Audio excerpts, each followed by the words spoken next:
Hello all. In this video, we are going to talk about Employees Provident Fund Organization EPFO. हम discuss करेंगे कि EPFO का function क्या है, कौन कौन से इंपॉर्टेंट रोल EPFO प्ले करता है।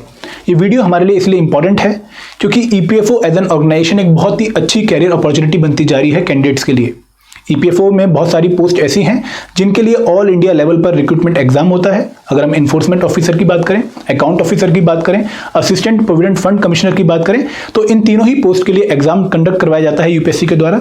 और हमने एक RTI रिप्लाई भी डिस्कस किया था फ्रॉम EPFO, जो कि हमें एक इनसाइट प्रोवाइड कर रहा था कि what can be the possible number of vacancies for the post of APFC this year.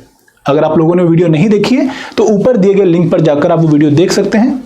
ठीक है, तो असिस्टेंट प्रोविडेंट फंड कमिश्नर की जो नोटिफिकेशन है, हम एक्सपेक्ट कर रहे हैं कि नेक्स्ट 4 to 5 मंथ में वो नोटिफिकेशन आए और हमें एक अपॉर्चुनिटी प्रोवाइड करे जहां पर हम EPFO के साथ जुड़ सकें। ठीक है, तो शुरुआत करते हैं वीडियो की, जहां पर हम डिस्कस करेंगे function and role of EPFO। तो सबसे पहले हमें EPFO का बैकग्राउंड पता होना चाहिए, EPFO किस तरह की ऑर्गेनाइजेशन है ये पता होना चाहिए।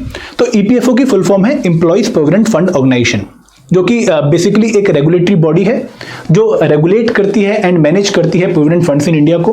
एक स्टैट्यूटरी बॉडी भी है जिसको सबसे पहले बनाया गया था एम्प्लॉइज प्रोविडेंट फंड ऑर्डिनेंस 1951 के थ्रू।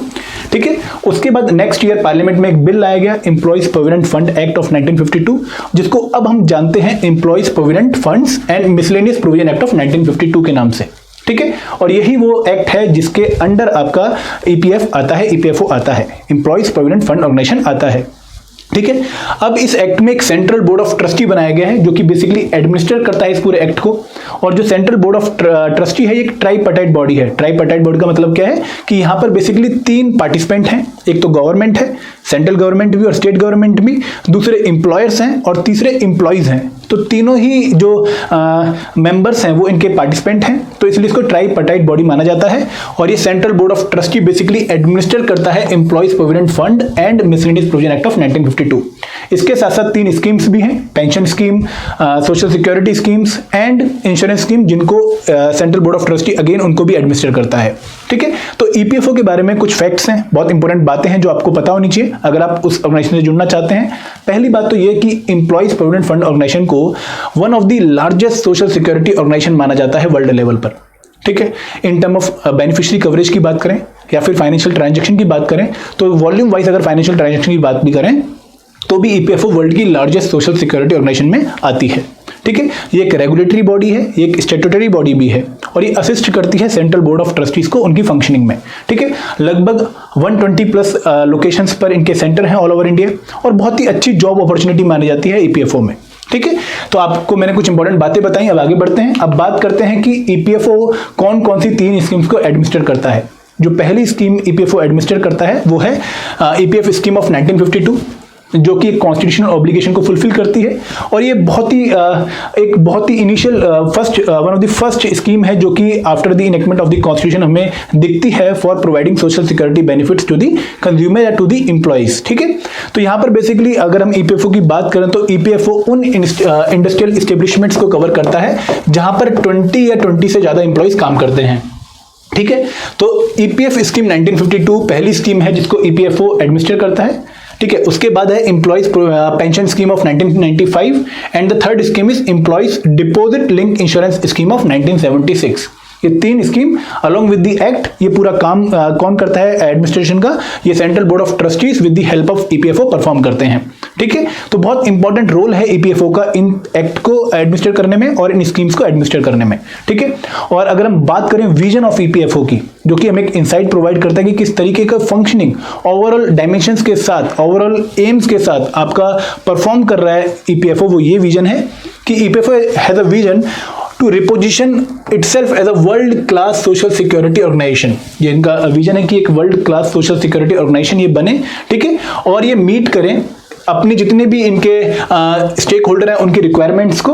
और EPFO विजन 2030 एक बहुत ही इंपॉर्टेंट डॉक्यूमेंट है जो इनविसाज करता है कि universal social security coverage provide करी जाए on mandatory basis, not on voluntary basis but on mandatory basis by way of provident fund, pension and life insurance for all workers of the country.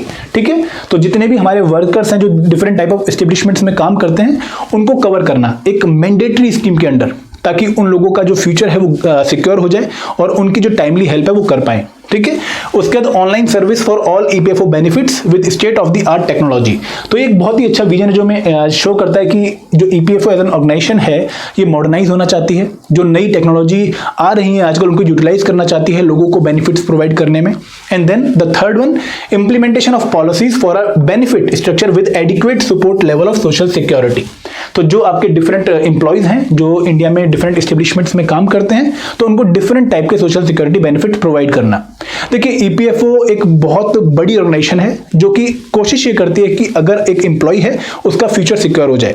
आज तो आप एक earning कर रहे हैं तो आज तो आप अपनी बेसिक नीड्स को मीट कर लेंगे, लेकिन आफ्टर 58 या 60 जब आप रिटायर होते हैं तो उसके बाद आपका खर्चा कैसे चलेगा, तो वहां पर पेंशन की प्रोविजन या फिर ईपीएफ का जो पैसा आएगा उसको आप कैसे यूटिलाइज करें, ये सारी हेल्प आपको ईपीएफओ प्रोवाइड करता है।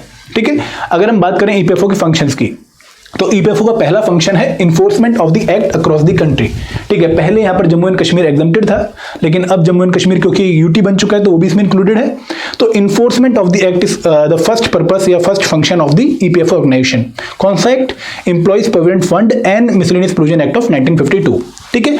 और उसके साथ साथ जो स्कीम्स, 3 स्कीम्स मैंने आपको बताई, ठीक है, provident fund scheme and insurance scheme and pension scheme, उन स्कीम को भी एडमिनिस्टर करता है, इन्फोर्स करता है। Then maintenance of individual accounts, जो भी एस्टेब्लिशमेंट है या फिर जो भी इनके पार्टनर्स हैं उनका अकाउंट मेंटेन करना। देन सेटलमेंट ऑफ क्लेम, बहुत सारे सेटलमेंट्स करनी पड़ती हैं क्लेम्स की, अगर डिस्प्यूट आता है तो वहां पर भी आपको काम करना पड़ता है। ठीक है, तो वो ये परफॉर्म करता है। Then ensuring prompt pension payment, ठीक है, जो पेंशन पेमेंट्स होती हैं डिफरेंट मेंबर्स की उनको ये टाइमली डिसबर्स करता है। Then maintaining and updating the records. ठीक है, ये फंक्शंस हैं जो कि एक EPFO organisation as a whole perform करती है। ठीक है, हमने अपने प्रीवियस वीडियोस में देखा भी था कि इसका एक बैकबोन माना जाता है असिस्टेंट प्रोविडेंट फंड कमिश्नर का पोस्ट। ठीक है, बहुत ही इंपॉर्टेंट रोल प्ले करता है असिस्टेंट प्रोविडेंट फंड कमिश्नर का पोस्ट। अगर आप लोगों ने वीडियो नहीं देखी है तो लिंक ऊपर दिया गया है। ठीक है, आप उस लिंक पर जाकर वो वीडियो देख सकते हैं। और उसके साथ साथ मैं आपको क्विकली बता भी देता हूं कि एपीएफसी कौन कौन से फंक्शन परफॉर्म करता है। ठीक है, एपीएफसी का पहला काम होता है enforcement, exemption and recovery function. देखिए जो एक्ट है जिसको ईपीएफओ एडमिनिस्टर कर रहा है उसकी इन्फोर्समेंट का काम कौन करता है? उसकी इन्फोर्समेंट का काम करता है एपीएफसी ऑफिसर, और इसके लिए सेंट्रल गवर्नमेंट इनको इंस्पेक्टर डेजिग्नेट करता है। उसके साथ साथ जो पीएफ ट्रस्ट एग्जम्प्टेड होते हैं फ्रॉम द एक्ट, ठीक है, अंडर द एक्ट जो एग्जम्प्टेड हैं उनकी कंप्लाइंस इंश्योर करता है कि वो एक्ट से कंप्लाई कर रहे हैं या नहीं कर रहे हैं, और अगर वो कंप्लाई नहीं कर रहे होते हैं तो उनकी जो एग्जम्पशन है उसको वो कैंसिलेशन के लिए रिकमेंड कर सकता है टू द सेंट्रल गवर्नमेंट। ठीक है, उसके साथ साथ रिकवरी फंक्शन, जो भी क्लेम्स होते हैं, पीएफ ड्यूज होते हैं, उनकी रिकवरी करने का काम भी एक एपीएफसी ऑफिसर का होता है, क्योंकि इनको सेंट्रल गवर्नमेंट ने डेजिग्नेट कर रखा होता है एज रिकवरी ऑफिसर ऑल्सो। ठीक है, उसके बाद जो सेकंड फंक्शन है वो है क्वेसी जुडिशियल फंक्शन, जहां पर अगर मान लो सेटलमेंट ऑफ क्लेम्स में कोई डिस्प्यूट आता है तो वहां पर ये एक इंपॉर्टेंट रोल प्ले करते हैं। From the filing of the case to act as an assistant public prosecutor in district magistrate court, तो वो सारे काम इनको परफॉर्म करने पड़ते हैं। देन फाइनेंस एंड अकाउंट, जहां पर ये क्लेम्स को प्रिपेयर करते हैं, अकाउंट्स को प्रिपेयर करते हैं, मेंटेन करते हैं। उसके बाद बैंकिंग वाले काम, पेंशन डिसबर्समेंट वाले काम, एंड देन लीगल फंक्शन जो मैंने आपको बताया अगेन, जो इसे लिंक करता है कि जहां पर फाइलिंग ऑफ द केस या फिर असिस्टेंट पब्लिक प्रोसिक्यूटर की तरह एक्ट करना, ये एपीएफसी का एक मेजर फंक्शन हो जाता है। उसके बाद आता है human resource management, HRM function, जहां पर जो डिपार्टमेंटल लेवल मीटिंग्स होती हैं वो कंडक्ट करते हैं। ठीक है, देन कस्टमर सर्विस, जहां पर ये भविष्य अदालत निधि हर मंथ कंडक्ट करते हैं, और बहुत ही अच्छा एक फंक्शन होता है इनका, जहां पर ऑर्गेनाइजेशन की जो बैकबोन है बेसिकली उसकी तरह एक्ट करते हैं, और डिफरेंट जो एडमिनिस्ट्रेशन के फंक्शन होते हैं वो ये परफॉर्म करते हैं। ठीक है, यहाँ पर बेसिकली इनका ग्रीवेंस रिड्रेसल वाला काम भी आता है, जहां पर एम्प्लॉइज या एस्टेब्लिशमेंट्स के जो ग्रीवेंसेस होते हैं उनको रिड्रेस करते हैं। Then the final function is intelligence, vigilance and audit function. अगर कोई एपीएफसी ऑफिसर विलिंगली चाहता है तो उसको डिप्टी डायरेक्टर या डायरेक्टर पोस्ट पे अपॉइंट किया जा सकता है इन विजिलेंस यूनिट्स। ठीक है, तो ये इंपॉर्टेंट फंक्शन है जो कि एपीएफसी परफॉर्म करता है। ठीक है, अब बात करते हैं कि हम ये क्यों डिस्कस कर रहे हैं, क्योंकि एपीएफसी की नोटिफिकेशन हम एक्सपेक्ट कर रहे हैं कि नेक्स्ट 4 to 5 मंथ में आए, और हमने आप लोगों को एक वीडियो में बताया भी था कि what can be the expected pattern and syllabus for the upcoming APFC exam. अगर आप लोगों ने वीडियो नहीं देखी है तो ऊपर दिए गए लिंक पर जाकर आप वो वीडियो देख सकते हैं। ठीक है, तो अगर आप लोग अर्ली स्टार्ट करना चाहते हैं एपीएफसी पोस्ट के लिए, अगर आप अभी से ही मेहनत करना चाहते हैं एक अच्छे लेवल पर, तो आपको एडुटैप प्रोवाइड कर रहा है एक 10-डे फ्री स्टार्टर पैक कोर्स, जिसका लिंक डिस्क्रिप्शन बॉक्स में दिया गया है। और उसके साथ साथ हमारा एक डेडिकेटेड कोर्स भी लॉन्च हो गया है फॉर एपीएफसी, जिसका लिंक अगेन डिस्क्रिप्शन बॉक्स में है। आप डिस्क्रिप्शन बॉक्स में जाके दोनों का ही लिंक चेक कर सकते हैं। इसके साथ साथ we have a dedicated Telegram channel उन कैंडिडेट्स के लिए जो कि एपीएफसी को काफी सीरियसली ले रहे हैं और प्रिपेयर करना उन्होंने स्टार्ट कर दिया है। आप उसका लिंक भी डिस्क्रिप्शन बॉक्स में देख सकते हैं। तो तीनों ही चीजें आप लोगों को प्रोवाइड करी गई है, एक टेलीग्राम लिंक, एक हमारा कोर्स का link and the starter pack link. Starter pack आपको इसलिए हेल्प करेगा कि आप सारे कंपोनेंट्स एक बार गो थ्रू हो जाएं, उसके बाद आप इन्फॉर्म डिसीजन ले पाएं कि आपको कोर्स ज्वाइन करना है या नहीं करना है। ठीक है, this is all from my side. Thank you very much friends. जय हिंद, जय भारत।